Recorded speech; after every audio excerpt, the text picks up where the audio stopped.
Hey everybody, welcome back if you're returning, welcome if you're new here. Yesterday we talked about how we were investing our time or how we were spending our dash. So as a follow-up, today we're going to talk about proper fuck distribution, aka energy. Where are you investing your energy? Are you spending it or are you investing it? And to give a visual, I have a jar of fucks. Did you know this was a thing? I had to buy one. It's $7 on Amazon, and I lost it when I saw it. I'm like, it is so representative of energy. And it's just another way of looking at it, a humorous way of looking at it. But I keep this where I can see it to remind myself not to waste my fucks on things that don't matter, aka my energy.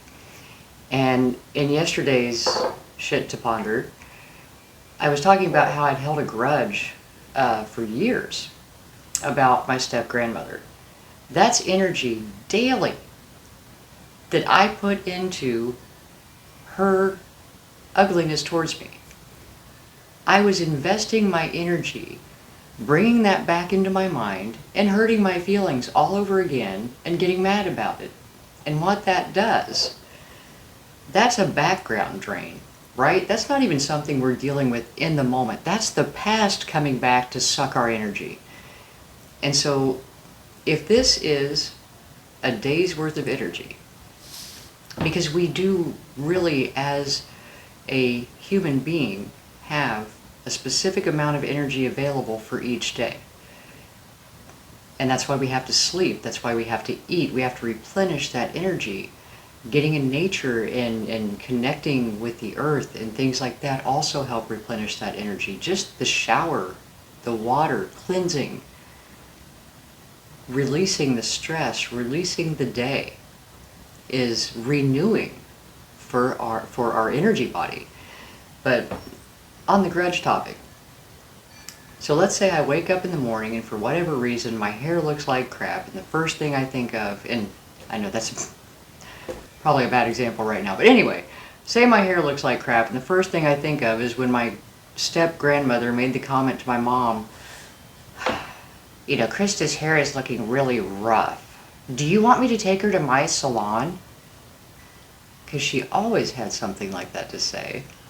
Well, when that thought enters my mind, I have just spent a portion of that energy. Not invested, because nothing positive came out of that, right? So those are gone. I just gave out 5 fucks for nothing. It's 5 less I have for my day. Later in the day I pass a mirror. Reminds me, I think of it again. Here we go. Oh, even more, because this time I'm more frustrated by it. This isn't even anything that's happening in my present moment. I am dumping out fucks for something that happened when I was 8. Do you see where I'm going with this? And I had mentioned where I didn't know how to pick my battles. You know, that was something that I had to learn because I did this all day, every day, over whatever, you know. And every time something from the past comes up for us, our brain relives it as if it's happening in the present moment, which is why it drains our energy. We replay that scenario in our head, we feel the emotions, we do the trauma again to ourselves, just by replaying it. Where if we can allow ourselves to embrace the suck of really diving into that situation, you know, set aside time for this, because once again, we only have so much energy. And if you have a day, a few hours, if something keeps coming up for you that's sucking your energy, take the time to really dive into it. Feel through it. Forgive the person. Or at least understand that that person was damaged. Forgive their actions for you.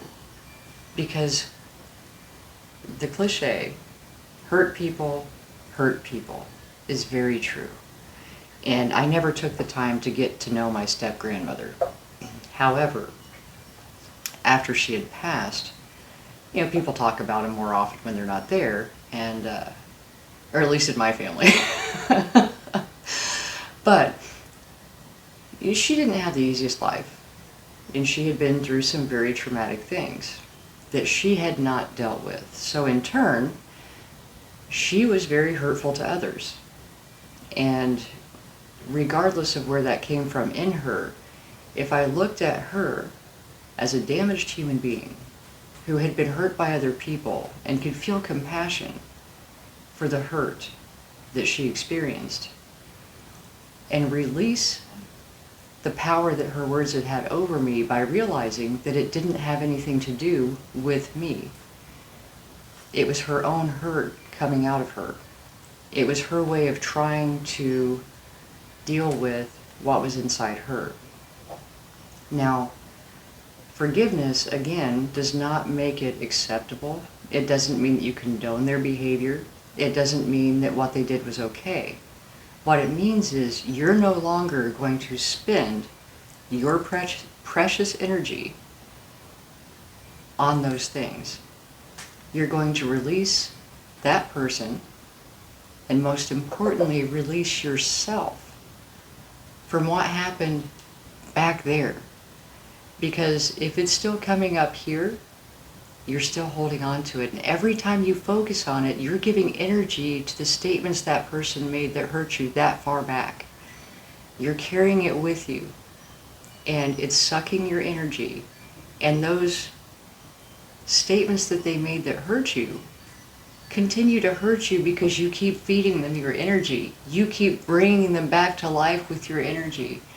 And this woman had been dead for 5 years before I'd reached the point in my life where I started to understand that about energy and about forgiveness and how it's for me, it's not for them. But at the same time, when we're able to forgive, not forget, because we got to hang on to that information. That type of person is hurting you from a place of their pain. It's not about me. We got to hold on to that part. And when somebody spouts off something and you remind yourself, you know what, that's got nothing to do with me. I'm not going to give any power to their words. I'm keeping my energy. That's mine. 0 fucks over that one, right? If anything, take some back. But by not feeding it, we let it die.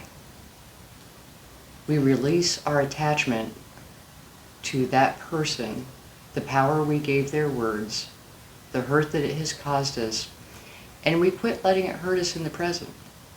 Now, another thing about energy, investment versus spending.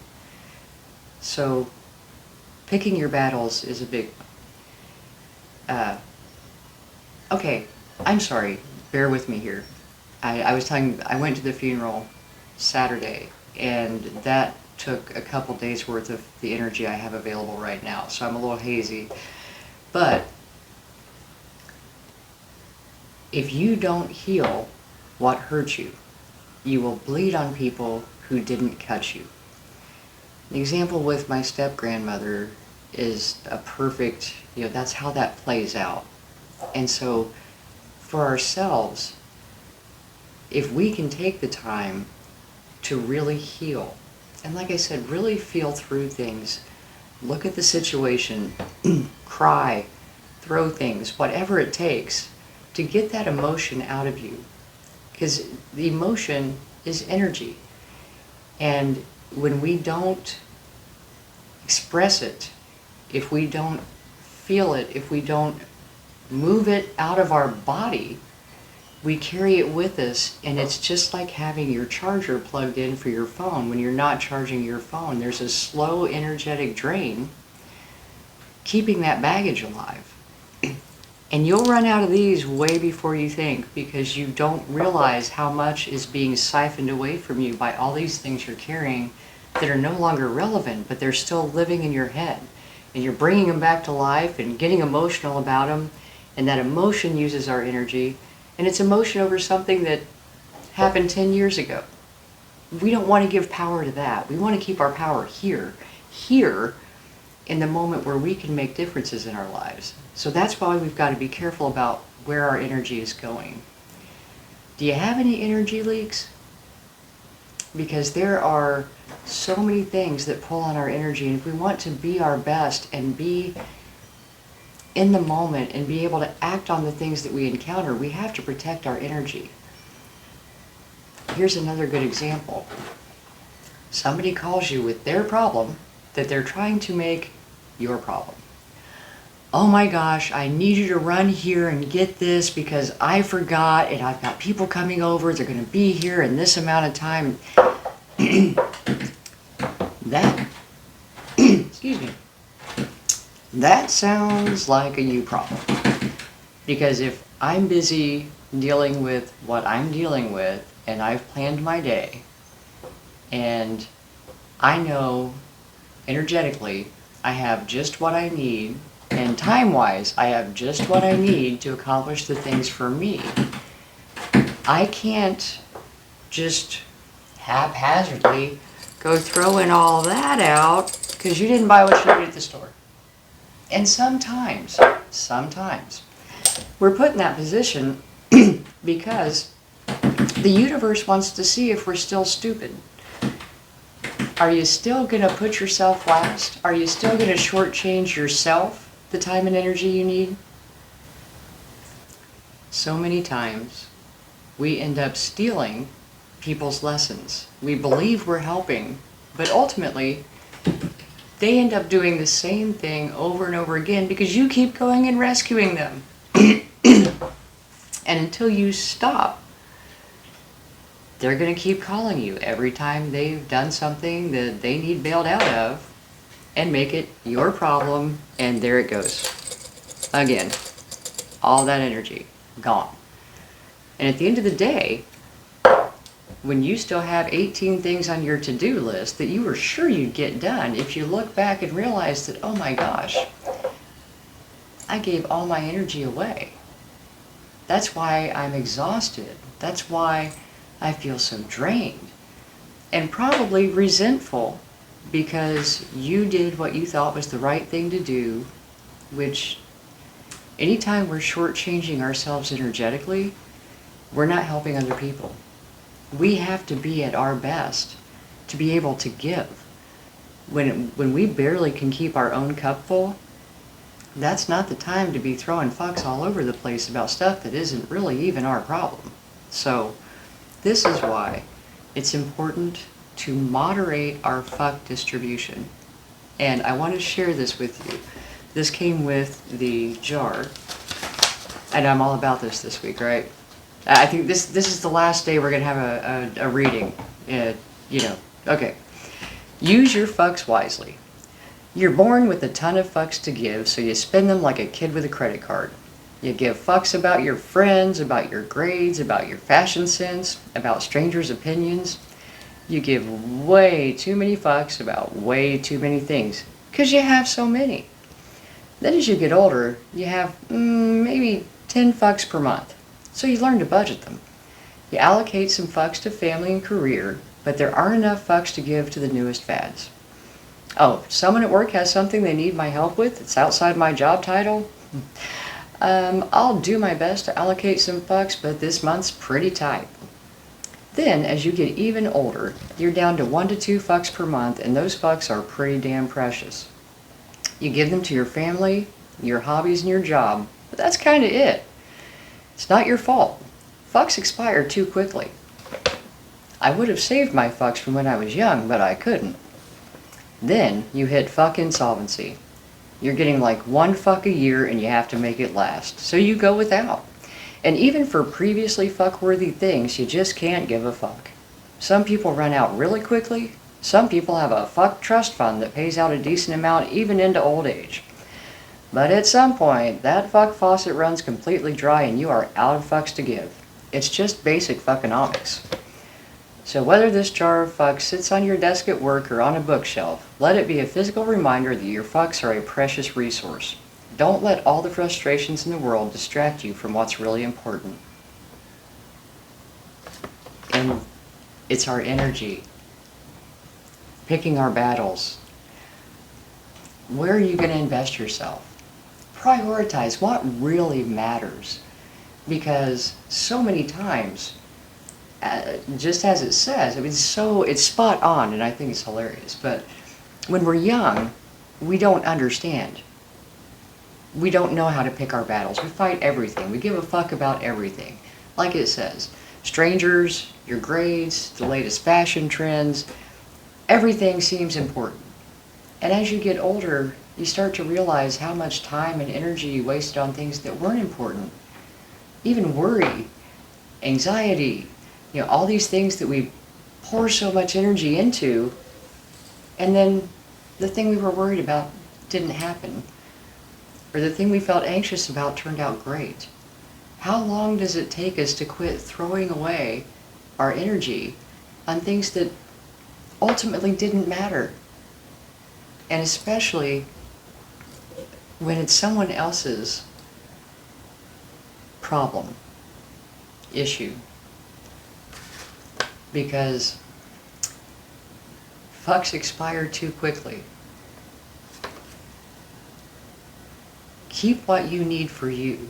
Never give out anything that's not in excess of what you need, whether it be financial, emotional, energetic, your time. All of these things are representative of energy.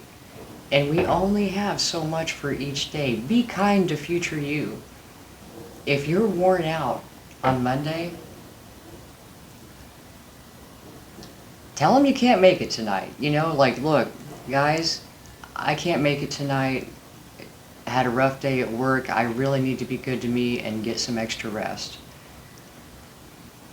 It's not written in stone that we have to be everything to everyone. Pick your people. You got your ride or dies. And for them, you will give a fuck. And you know what's great about those people? When you need one, they'll give it back to you too. It's financial investment. Anywhere that we invest our energy, whether it be our time, whether it be our physical energy, our emotion, our attention, what are we getting in return for that? And if you're just pouring into a black hole, you're wasting your fucks. And that fuck jar, that shit's gonna run dry. So, what's really important? Where are your energy leaks? How can you reprioritize and set better boundaries to protect the energy that you do have so that you can be the best version of you, and when it really matters, you've got the energy to invest in the right situation. I hope this helps, and my Facebook page is still under construction, but I did put the link for the jar on the page. I thought it was hilarious, so. Anyway, I hope this helps. I hope you have a fabulous day, and I will talk to you soon.